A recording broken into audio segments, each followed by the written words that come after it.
안녕하세요. 미속의 최준혁 목사입니다. 2024년 11월 20일 오늘 나에게 주는 생명수 생물학 모금 시작하도록 하겠습니다.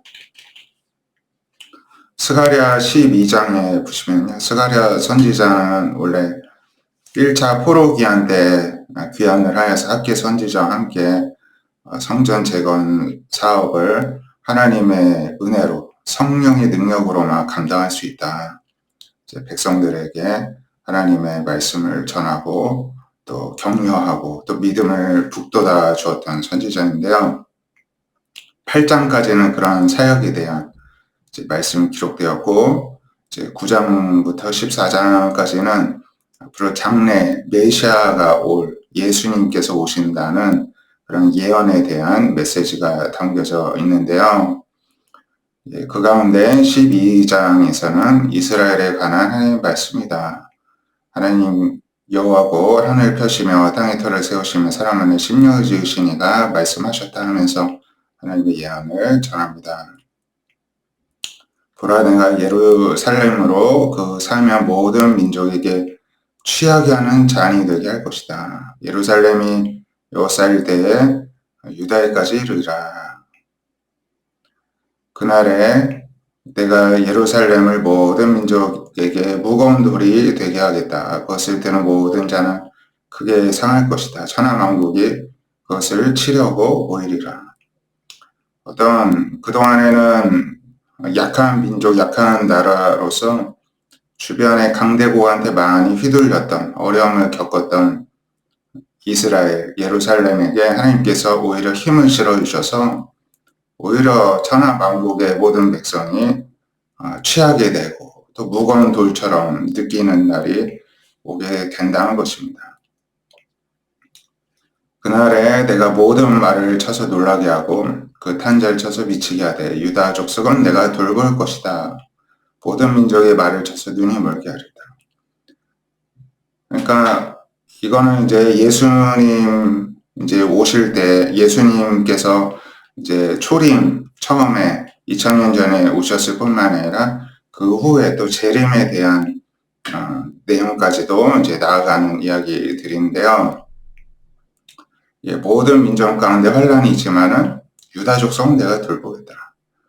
유다의 우두머리들 마음속에 예루살렘 주민이 그들의 하나님 만군의 여호와로 말미암아 힘을 얻었다 이제 하게 될 것이다. 그날에 내가 유다 지도자들을 나무 가운데 화로 같게 하고 옥식단을 횃불 같게 하여서 모든 민족을 불사를 것이다. 예루살렘은 다시 그 먼 곳 예루살렘에 살게 되리라.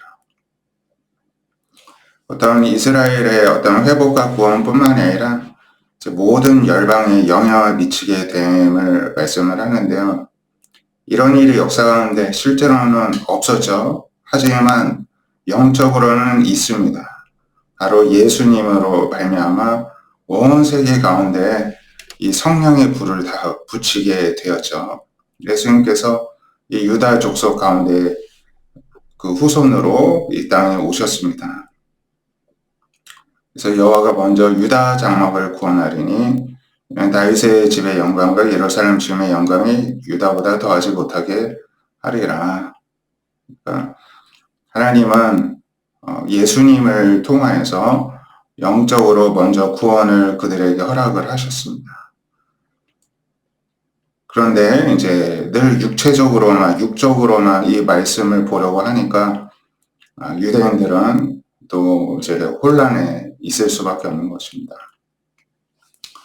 여호와가 예루살렘 주민을 보호하리니 그 약한 자가 그날에는 탈익하겠고 우리 앞에 있는 여호와의 사자같이 힘을 얻을 것입니다. 예루살렘 치러오는 이방 나라들을 내가 멸하기 힘쓸 것이다. 이 정도로 이스라엘을 하나님이 보호하시고 지켜주실 것을 말씀을 하십니다. 내가 다윗의 집과 예루살렘 주민에게 은총과 강구하는 심령을 부어주리니 그들이 찌른 바 그를 바라보고 그를 위하여 애통하기를 독자를 위하여 애통하듯 하고 통곡하기를 장자를 위하여 통곡하듯 하리라.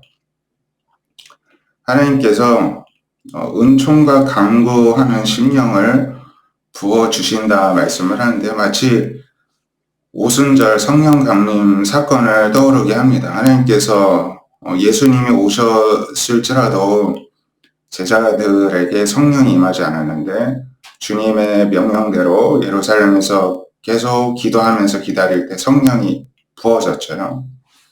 그 성령이 무엇이냐? 은총과 간구하는 심령입니다. 그런 마음을 주시는 분이십니다. 그러니까 하나님께 막 우리가 기도하십시오 해도 사람들 기도 못합니다. 몇 초 그냥 흉내만 내는 것입니다. 왜냐? 은총과 간구하는 심령이 우리에게 주어져야 하나님께 참된 기도를 할 수가 있는 것입니다. 그래서 이 은총과 간구하는 심령을 받은 사람을 애통하는 자입니다. 회개하는 자이고 통곡하는 자입니다. 바로 이러한 자가 성령인 사람이고 은총과 간구하는 심령을 받은 사람인 줄 믿습니다. 그날에 예루살렘에 큰 애통이 있겠고 또 온 땅 각 족속이 다 애통하되 다윗 족속이 따로하고 나단 족속이 레위 족속이 따로하고 시므이 족속이 남은 족속도 다 따로하고 그 아내들이 따로하리라. 다 구분지어서 이렇게 하나님 앞에 애통하면서 은총과 간구하는 심령으로 간구하게 될 것이라고 말씀합니다. 그날의 죄와 더러움을 씻는 셈이 다윗 족속과 예루살렘 주민을 위하여 열리라. 이렇게 은총과 간구하는 심령을 가지고 하나님 앞에 우리의 죄인됨을 애통히 하고 회개를 할 때 죄와 더러움을 씻는 셈이 우리에게 부어지는 것입니다. 죄가 씻겨져 나아가는 것입니다. 우리가 씻는 것이 아니라 하나님이 씻어주시는 것입니다.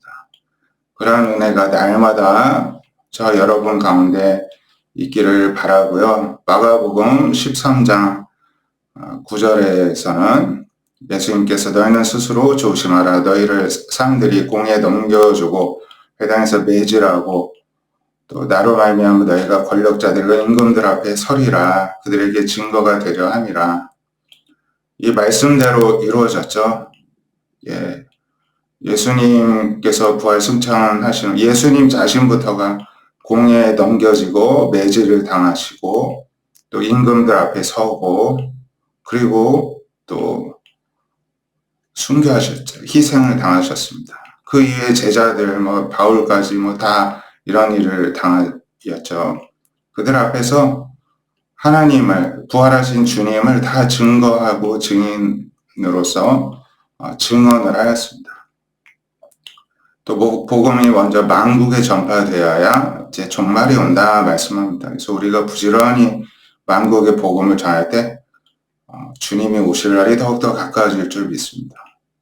사람들이 너희를 끌어다 넘겨주실 때 무슨 말을 할까 미리 염려하지 말고 무엇인지 그때 너에게 주시는 그 말을 알아. 너희가 하는 것이 아니라 성령이 말씀해 주실 것이다 합니다. 형제가 형제를 아버지가 자식을 죽이는데 자식들이 부모를 대적하여 죽게 한다. 이런 일이 요즘 이제 우리도 모르는 것입니다. 포괄적 차별금지법이 이제 통과가 되면 이런 일이 생길지 모릅니다. 그래서 우리가 이러한 환난 앞에서 위기 앞에서 기도를 해야 됩니다. 너희가 내 이름으로 예수님을 믿는다는 것 때문에 모든 사람에게 미움을 받지만 끝까지 견디어야 구원받는다 말씀입니다. 멸망에 가증한 것이 서지 못할 것에 선 것을 보거든 산으로 도망하라. 이거는 당장 한 40년 후에 있을 이제 예루살렘 이제 로마로부터 멸망당하는 일에 대한 예언이기도 하고 또 종말에 대한 예언이기도 합니다. 지붕에 있는 자 내려가지 말고 밭에 있는 자도 뒤돌아보지 말고 아이 맺은 자들과 젖먹이들한테 화가 있다. 어려움을 당할 것이다. 겨울에 일어나지 않도록 기도하라. 그날에 환난 날이 되고 이런 환난이 없었고 후회도 없을 것이다. 주께서 그날을 감하지 않으셨다면 모든 육체가 구원을 얻지 못할 것을 택하신 자들 외에 그날을 감하셨다. 어떤 사람이 너에게 보라 그리스도가 여기 있다 또는 저기 있다 해도 우리가 믿지 말아야 됩니다. 이단들은 다 자기가 그리스도라고 말합니다. 거짓 그리스도들이죠. 거짓 선지자들입니다. 이적과 기사를 행하여 헬수만 있으면 택하신 자들을 미혹하라. 그들은 심지어 이적과 기사도 행하지를 못합니다. 그래서 너희는 삼가라. 모든 일이 너에게 미르 바라였다. 주님께서는 주님 오시기 전에 대혼란을 말씀을 하고 계십니다. 우리 세상이 더러운 것들에 자꾸 권세를 주려고 하고 인정을 막 해주려고 하는 일들이 일어나죠. 이제 멸망에 가증하는 것들이 이제 서지 못할 것에 서기 위해서 꿈틀거리고 있는 것입니다. 우리가 이 마지막 때에 끝까지 믿음을 가지고 견딤으로써 구원을 온전히 이루는 우리가 되시기를 바랍니다. 기도하겠습니다.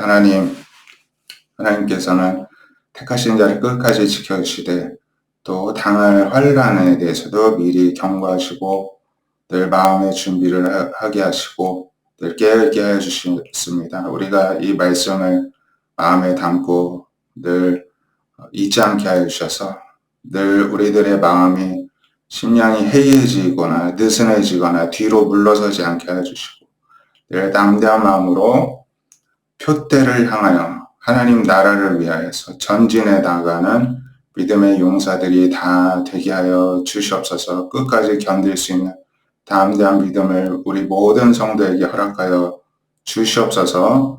이 환난의 때가 하루속히 끝나고 주님께서 속히 이 땅에 오셔서 이 땅을 천국으로 변화시켜 주기를 고대하고 소망합니다. 오늘도 우리의 구주 되신 주님께서 우리 각 사람을 다스려 주시고 주님의 임재 가운데 머물면서 우리에게 오늘도 은총과 또 간구를 하나님께 또 드리는 심령을 우리에게 허락하여 주셔서 하나님 아버지 앞에 회개하고 애통하며 눈물을 흘리며 또 주님께서 주시는 또 정결케 하시는 은혜를 힘입는 또 오늘 은혜의 하루가 될 수 있도록 축복해 주시옵소서.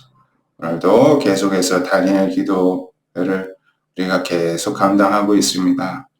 또 그동안에 또 기도하느라고 수고한 모든 성도들에게 또 끝까지 감당할 힘을 더하여 주셔서 오늘도 하나님께서 예배해 놓으신 은혜로 말미암아 더욱 감사와 영광을 올려드리고 우리가 도전과 또 결단하고 또 실천하는 데까지 나아가는 은혜가 있게 하여 주시옵소서. 예수님의 이름으로 기도드립니다. 아멘. 오늘도 주님의 은혜 가운데 머무는 하루 되시기를 축복드립니다. 감사합니다.